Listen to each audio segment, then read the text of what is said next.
Di 5,0, the human is going to be the driver, the human is going to be the passengers, and the human is also going to be the designer. Jadi semua kembali kepada kita. Start with ourselves, start right now, start small.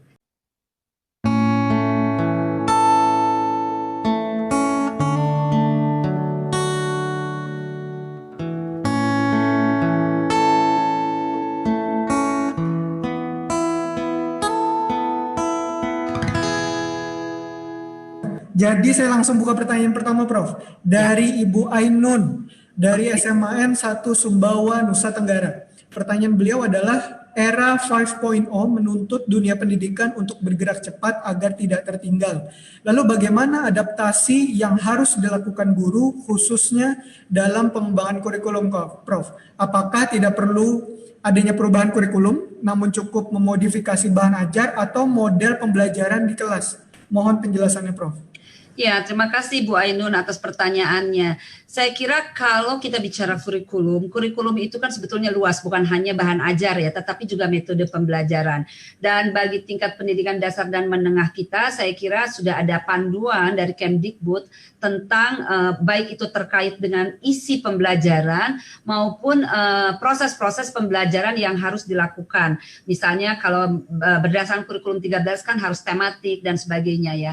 Saya kira yang terpenting bagi guru adalah mengubah pola pikir bahwa sekarang selain kita bertatap muka di dalam kelas, kita juga bisa memperkaya pengalaman belajar siswa-siswi itu secara kalau memang internet atau infrastruktur di daerah itu memungkinkan juga secara online.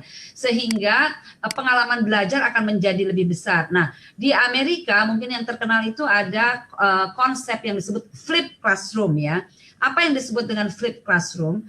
Flipped classroom itu sebetulnya semacam blended learning ya. Jadi kalau biasanya Bapak Ibu di dalam kelas itu kan mengajar, kalau bisa mengajar sejarah atau mengajar biologi atau kimia, itu kita menjelaskan seperti memberi ceramah begitu ya. Sehingga anak-anak ketika di dalam kelas itu dia hanya melakukan pembelajaran untuk level kognisi 1 dan 2 saja mungkin. Yang mengetahui dan kemudian mengingat, memahami, cuma sampai tahap itu. Lalu biasanya Bapak Ibu kasih PR-nya mungkin ada kerja kelompok dan sebagainya.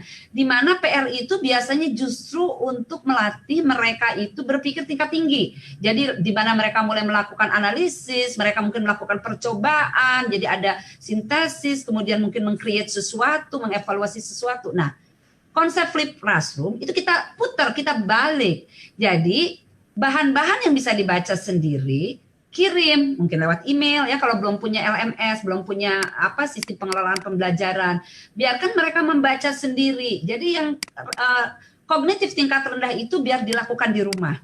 Ketika mereka datang ke kelas, ke sekolah, itu digunakan untuk diskusi, mengeksplor sehingga bisa masuk kita ke kognisi level analisis. Kemudian juga mungkin saling berbantahan sehingga ada level sintesis. Kemudian kalau mungkin juga barangkali kita mau memberikan kesempatan mereka untuk meng-create sesuatu sehingga betul-betul yang disebut HOTS itu dilakukan di dalam kelas. Dan dengan demikian secara tidak langsung kita juga mengajarkan kepada mereka belajar menggunakan teknologi terkini dan itu meningkatkan literasi digital mereka. Tapi tentu Bapak Ibu, Bu Ainun ya, terutama gurunya dulu ya yang harus meningkatkan literasi itu. Dan salah satu literasi digital yang paling basic itu adalah tadi mengetahui bahwa begitu banyak sumber daya pembelajaran di sana yang bisa dimanfaatkan dengan benar. Saya kira itu literasi digital yang paling pokok. Baik, terima kasih banyak kepada Profesor Tian atas penjelasannya. Semoga bisa menjawab pertanyaan dari Ibu Ainun. Selanjutnya izinkan saya untuk bisa membacakan pertanyaan dari live YouTube Prof. Dari live YouTube Hafex di HAFECS. Pertanyaan dari Bapak Ahmad Izar dari SMKN 1 Bantaeng. Mohon penjelasannya Prof, apa kiat-kiat yang harus dimiliki guru sehingga mampu menghadapi generasi Z, di mana tidak hanya dituntut untuk mengajar dan mendidik, tapi harus menyesuaikan teknologi. Terima kasih. Iya betul, itu sudah dijawab sendiri ya kayaknya oleh Pak Ahmad Izar dari Bantaeng ya. Jadi memang sebelum kita menyuruh anak-anak itu melakukan sesuatu, kita dulu harus melakukan sesuatu ya kan. sebelum kita meminta mereka untuk memperkaya pengalamannya dari berbagai sumber di internet, berarti Bapak Ibu dulu yang harus melakukan itu. Jadi itulah guru ya, digugu dan ditiru.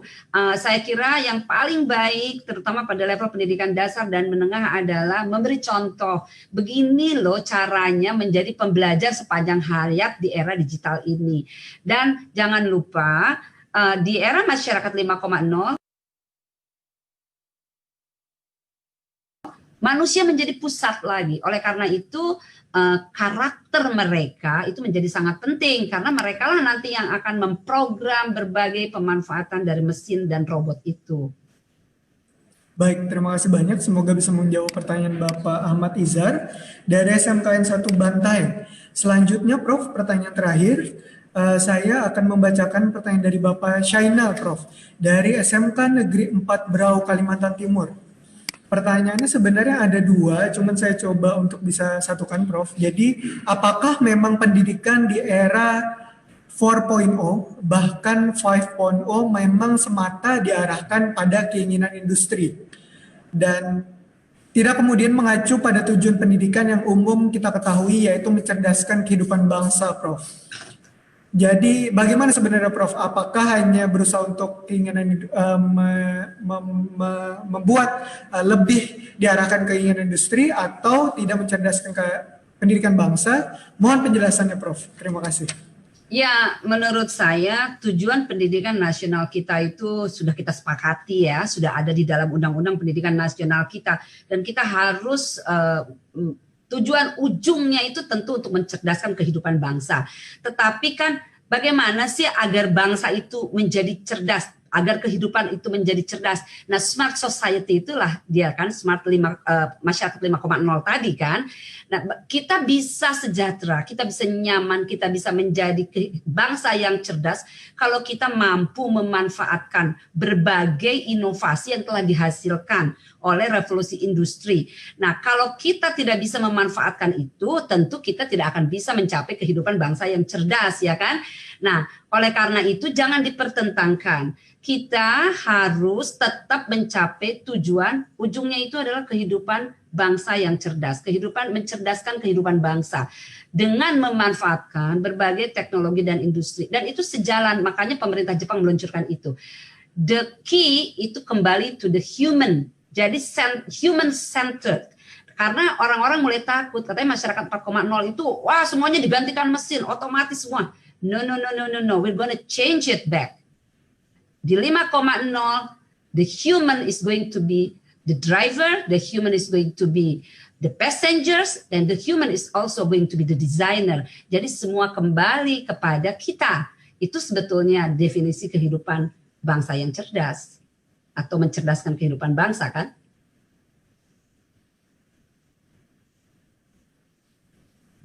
Baik, terima kasih banyak. Itu menutup sesi diskusi dan tanya jawab pada pagi hari ini. Saya tentunya mohon maaf karena cukup banyak nih, Prof, pertanyaan yang diajukan oleh para guru inovatif di seluruh Indonesia. Namun tentunya karena keterbatasan waktu jualah yang perlu saya tutup untuk diskusi dan tanya jawab bersama dengan Profesor Tian Belawati. Dan ini tentunya menutup sesi pemaparan dan juga diskusi bersama Profesor Tian Belawati. Saya mewakili HAFEX dan tentunya seluruh guru inovatif seluruh Indonesia mengucapkan banyak terima kasih kepada Profesor Tian yang telah berkenan untuk bisa sharing dan juga memberikan kami materi yang sangat luar biasa, Prof. Mungkin jika ada yang ingin disampaikan nih, Prof, kepada seluruh guru inovatif seluruh Indonesia, dipersilakan, Prof, dari Profesor Tian. Ya, terima kasih. Saya kira dari saya menyampaikan terima kasih atas kesempatan ini kepada HAFEX, pada Pak Zulfikar, pada Pak Afrian ya. And then saya juga menyampaikan terima kasih kepada para guru dan saya ingin menyemangati para guru di seluruh tanah air. Jangan gamang, jangan takut dengan istilah macam-macam. Yang penting kita lakukan apa yang terbaik bisa kita lakukan dengan sumber daya yang ada di sekitar kita dan jangan menunggu sampai lingkungan kita menjadi sempurna sebelum kita melakukan sesuatu inovasi. Start with ourselves, start right now, start small. Saya kira itu, terima kasih sekali lagi. Wassalamualaikum, selamat pagi Bapak Ibu semua. Minal aidin wal faizin, mohon maaf lahir dan batin. Baik, terima kasih. Saya pamit ya. Baik, Prof, terima kasih banyak, Prof, sekali lagi.